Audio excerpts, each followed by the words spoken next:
of its disruption is proactive. It needs to have that. All right, so looking at their hands here, what do we've got? Looks like. All right, so it looks like Caleb just doesn't have a way to reanimate his Griselbrand. I mean, I'm sorry, he doesn't have a way to put him in the graveyard. Well, it depends on if Caleb is on the play or the draw. If Caleb's on the draw, he can keep his opening hand, draw a card, and then discard Griselbrand to hand size. It looks like that's what he's going to do? Yep. Brett's hand is also pretty good. He's got Sneak Attack as a enabler, a no-risk enabler. He's got Preordained to help him find mana. He's got Griselbrand as a bomb, and he's got Force of Will for Caleb's attempts at reanimation or shenanigans. So I think the way it stands, like if... Oh, looks like Brett didn't find a third land, so... Brainstorm is not the worst if... okay, so I think Caleb actually might win just next turn, right? Well, he's got now Force of Will / Spell Pierce to fight through. He's got 3 reanimation spells. So there's definitely... What he could do here to play around Spell Pierce is he could play Lotus Petal, then hold up potentially Dark Ritual. Correct. To pay for the Spell Pierce at instant speed. If he just wants to hardcast Reanimate, Brett would then have a Force of Will for that, but then Caleb would follow up with a Shallow Grave next turn. Correct. Yep. It looks like he might do something similar to that. Yep, it seems like that's what's going on. And then sacrificing off Lotus Petal, close enough. So like now Caleb would have to either force Dark Ritual or he's just going to use a Force of Will on the Reanimate, which for Caleb, that's exactly what he wants, right? He wants a 2-for-1 here. Yeah. If I was in Brett's shoes, I would wait for the stack to fully resolve. I would wait for the Dark Ritual to resolve for Caleb to pay for the Spell Pierce, and then I would Force of Will to reanimate. Right. He could theoretically, I guess, Force of Will the Dark Ritual. I'm a little... I don't like that one. I prefer the other way you said it. Yeah, it's kind of like hard-lined into Vintage with like so many Flusterstorms and Misdirections and Mindbreak Traps and other nonsense and like stack shenanigans going around. Right. That it's a lot cleaner that way. The one, like, I guess, benefit to forcing the Dark Ritual here is that Caleb doesn't have a leftover black mana to play with, which could be relevant if he wanted to. You can kind of assume Caleb doesn't have a Thoughtseize because he didn't cast one. Yeah, he didn't lead on it. If he had, yeah. The only reason I don't like that because now it leaves him with 1 Force of Will, and obviously he doesn't know, but Caleb's got 2 Reanimate spells left in his hand, and it doesn't look like Brett is anywhere near able to cast his to get his Griselbrand in play next turn. So, all right, so he turned out a blue spell. Now, I don't know how I like this one because obviously he didn't find a land, but if you have a blue spell and Force of Will, I usually tend to keep it and not just Yeah. Gamble. Negator in chat is pointing out how he would be dead to a second reanimate if Caleb, if he let the Dark Ritual resolve, which is true. Caleb actually is playing 2 reanimate in his list. Most lists only play 1. So that's another Force of Will. Found the 3rd Force of Will, or I guess which is not relevant to the 2nd blue card. So, but 3 Force of Wills are now in the bin, which makes Brett's Griselbrands a lot less effective in the schemes of playing it, attacking, and then hopefully being able to live through the turn. Right. Oh, he's not going to live through this turn, though. No. He just are children. Okay, so, yeah, this game is over. Yeah. Hold on, Caleb is not playing Tenders in the main deck, right? I think he's got... No, but he's gonna loop what we've seen before. He's gonna either loop through his deck and hardcast Emrakul, or because this is he found the children pre-combat. Right. What he's gonna do is literally just reanimate Emrakul with its reanimation, with its shuffle trigger on the stack, right, and just attack for 23, which is more than enough. For lethal, yeah. Yeah. So at this point, it's pretty academic. Yeah, he's pretty much just gonna like draw his entire deck, and some more. Yeah, he doesn't even need to go through any children shenanigans. He's got a Shallow Grave, a Dark Ritual, and an Entomb. So with a Lotus Petal for black Right. mana. And he knows that he can play around anything here, so. Yeah. The only thing he might have to worry about is Daze, but Yeah, he had enough Dark Rituals to do Yeah. all that. he's got enough rituals and All right, and that's kind of like what I thought was going to happen in game one. Not the way exactly playing out, but because Brett actually drew a lot of counter magic. But Caleb had, what, three? Caleb had three enablers, and because he was on the draw, his hand he was just able to go for the discard line as opposed, which is an uncounterable Entomb, as it were. Right. If he was on the, it's ironic because if he was on the play, that hand wouldn't have worked, and that game might have gone very differently. Right. Looking at sideboards, Brett has 2 Grafdigger's Cages as a way to interact with the graveyard, a Flusterstorm as just a way to interact on the stack, and then Through the Breach as a way to circumvent the symmetry on Caleb sneaking in a giant monster for show and tell. All right, so it looks like Caleb is actually going with the Mentor routes, or part of it, I guess. Yeah, Caleb is bringing in the Tendrils, which, okay, I guess taking out the Emrakul and bringing in the Tendrils, I guess that makes sense. He knows that Brett is most likely taking out some number of show and tells, and if Brett actually is able to, if Brett is actually able to like stick a Gristlebrand and gets a little too low on life, Caleb can just go for like a natural Tendrils chain. Yeah. To play around a lot of counter magic. I also saw Brett bring in Wipe Away. I'm not really sure what he's planning to use. I guess maybe Wipe Away in response.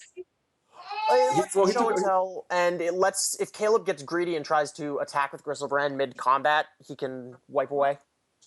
Well, it looks like Brett took he sided out all the show and tells, and he brought the to the breach, I guess.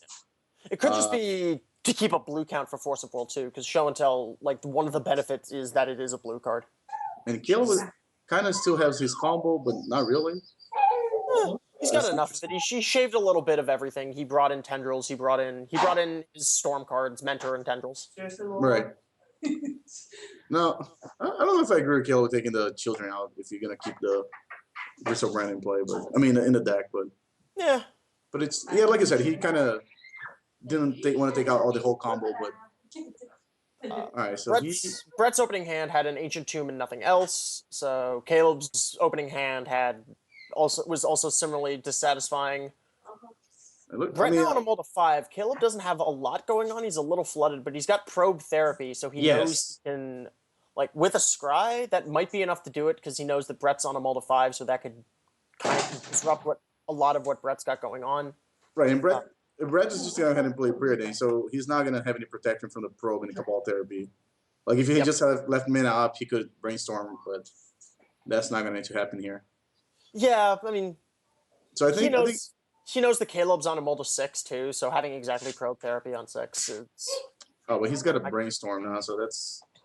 Oh, I don't know. I think he drew a Brainstorm for the turn, which is kind of the universal fixer for bad hands, as it were, especially if you're flooded. But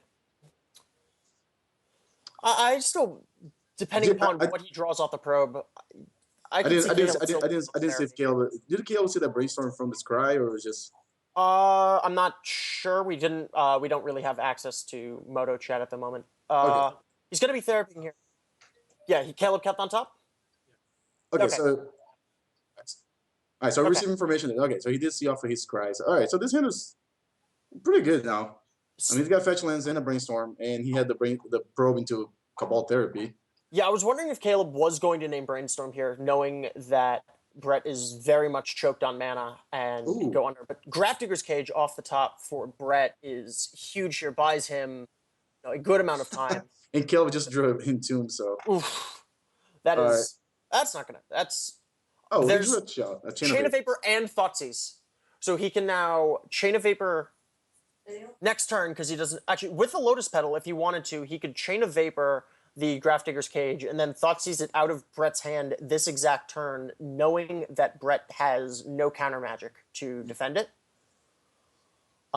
that would, involve a lot of resources and not necessarily leave him in a spot that can win the game. So he might pass.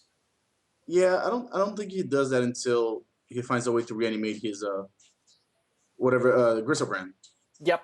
Because the other option is to find Mentor and just make a lot of tokens with it. Yeah. Because he can like Chain of Vapor, sack, and return his Lotus Petal. That makes it a little bit more, I guess, tokens. Yeah, it definitely does. Can also flash back well, he would have to bounce a cage to flash back the therapy, but. Well, he knows that Brett can't really cast anything in his deck with only 2 lands. And Brett can just spin his wheels and cantrip, which, with Through the Breach is a 5-mana spell. He knows he has a lot of, and a Thoughtseize in his hand. If it gets to that point, he knows he has a lot of time. All right, so now he might do what Goryo's Vengeance off the top. So I don't know if he has the mana to do everything this turn. I think he's 1 mana short. So he can. So the island will bounce it. Oh, he does have mana. Well, he can. I mean, he can Chain of Vapor Thoughts. He could definitely Chain of Vapor Thoughtseize, but he can't then also Entomb and Goryo's Vengeance. Well, what he can do is he can sack his Gristlebrand post combat for the Cabal Therapy and take the cage out of his hand. Yes, that's. So like he can just bounce it now, and then Entomb for Gristlebrand. Yes, that's definitely the play.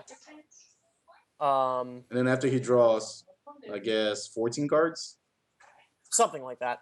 Yeah, well, she can do 21 actually, and then if it's not enough to win, then he can just take cage out of Brett's hand. Yep. Yeah, it's. So that's the thing. I think maybe Caleb should have left just the children in the deck. But if he draws 21 cards, he might just be able to like storm him out then.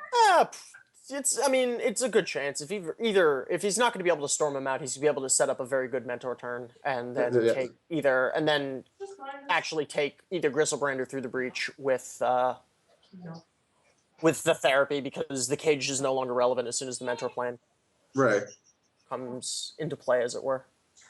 Yeah. Okay. Oh, he's also playing multiple Chromox. I didn't pay attention to that in his list. Yeah. Okay. Yeah. Chromox is another way to. So he's going to attack for 7 here. His hand is a little too big for us to see fully. I mean, he's got 15 cards in his hand now.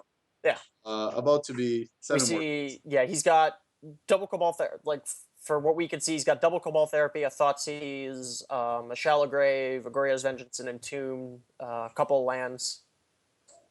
Yeah. So he doesn't even. Yeah. Go ahead. He can just completely rip apart Brett's hand here, even if he doesn't have. Oh, he didn't want to draw that 7 cards. That's it. Okay. Well, he doesn't really need to. He could just go for kind of the conservative beatdown plan here, which is and just reanimate with a Shallow Grave or Goryo's Vengeance after ripping apart. Yeah, I guess Brett's he can just because now he can. You could just Chrome Mox and imprint like a Thoughtseize or an Entomb, which he doesn't need anymore. An Entomb, yeah, he can just do it. Oh, he did a Thoughtseize. Yep. All right. No, he doesn't need it. He's just gonna. Yeah, second Chrome Mox. It's going to presumably pitch some other black spell. Okay, then so. Another Thoughtseize. Yeah, that must have been floating off in an area where. I guess 2 Cabal Therapies should do it. Yeah, Cabal Therapy, strip away most likely Gristlebrand, and then. Yep. And then could just name Sneak Attack because he can. Yeah, at this point it kind of doesn't really matter.